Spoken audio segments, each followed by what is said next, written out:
Florida. Madam President, I thank my colleagues, Senator Risch and Toomey, for their leadership on these efforts.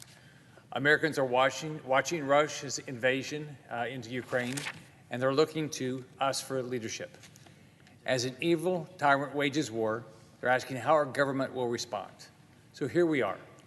Congress is in session, and Senator Schumer has placed the world's most pressing issue on the back burner. What could be more important than supporting a fellow democracy under attack against a thug whose goal is to control as much of Europe as he can? A postal reform bill and a radical abortion bill. Their freedom, wealth, and resources of Europe are under attack. Senator Schumer wants to use our time to ensure more unborn babies can be killed and pass a postal reform bill that doesn't actually provide any long-term reform for America's postal workers. And for what? So that President Biden has some progressive talking points he can use during his speech? This is wrong. Even Switzerland, which has spent decades with a strong sense of neutrality, took decisive action this week and froze the assets of Putin and his thugs. The Ukrainian people are being pushed out of their country and are losing their lives as they bravely defend their homes. We're hearing stories of Ukrainian grandfathers taking up arms to defend their families. Why can't the Senate not come to work ready to take on the gross attacks by Putin? He's threatening to use nuclear weapons, and he's threatening NATO members with cyber attacks and subversion. Senator Schumer wants to put the Senate's focus elsewhere. And we all know that Postal Service is not in dire straits. It will continue delivering the mail this week, next week, and the week after. But the same cannot be said about the continued self-rule of Ukraine or peace and stability in Europe as Putin threatens to expand this war. That's why Senator Risch and I sent a letter to Senator Schumer asking he delay bringing up the postal reform bill and prioritize our support for the people of Ukraine. When Putin is threatening to undo our global order and seize further control of wealth and power across Europe, Congress must act swiftly and severely.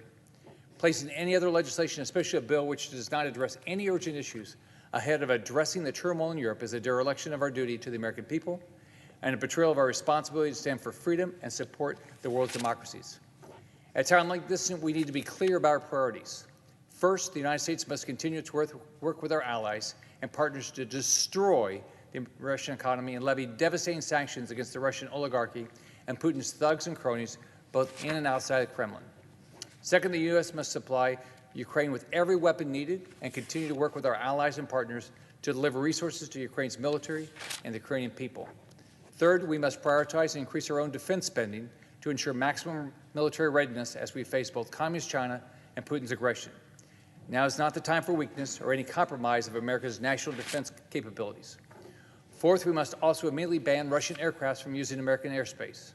Fifth, the Biden administration must immediately roll back its failed Green New Deal policies and take action to boost U.S. energy production and independence. They should restart the Keystone XL pipeline and stop purchasing oil from Russia. Sixth, all lobbyists currently working with the Russian government, Russian oligarchs, and other Russian interests should immediately cancel their contracts. The same goes for those representing countries that refuse to condemn Russia's invasion or are aiding Russia's attempts to evade sanctions. It is inexcusable for any American to be lobbying on behalf of Putin's evil regime or those supporting it. Seventh, all state and local governments should take every action possible to end their relationship with Russian federal and local governments and with Russian-owned businesses. A number of states and local governments have already taken this step, and we applaud their leadership. Finally, every American should take care to not purchase Russian-made products. Just like with Communist China, buying products made in Russia will only fuel Putin's war. One of the best tools America has at its disposal is our ability to destroy the Russian economy and inflict maximum pain on Putin and his oligarch thugs. Now is the time for all Americans to come together in defense of freedom and democracy, and the Senate must lead by example. It is why I'm proud to work with my colleague from Idaho on the Never Yielding Europe's Territory Act, or the NYET Act, to provide the critical support Ukraine needs to defend itself and deter Russian aggression, while imposing real costs on the Kremlin for its ongoing aggression against Ukraine. The Senate should act immediately on this bill. American leadership is needed now more than ever, and taking these steps now is how we as a nation stand up against evil. Until this conflict is over, supporting Ukraine and making the horrific war as painful as possible for Putin and his evil regime must be our top focus. I yield back to Senator Risch.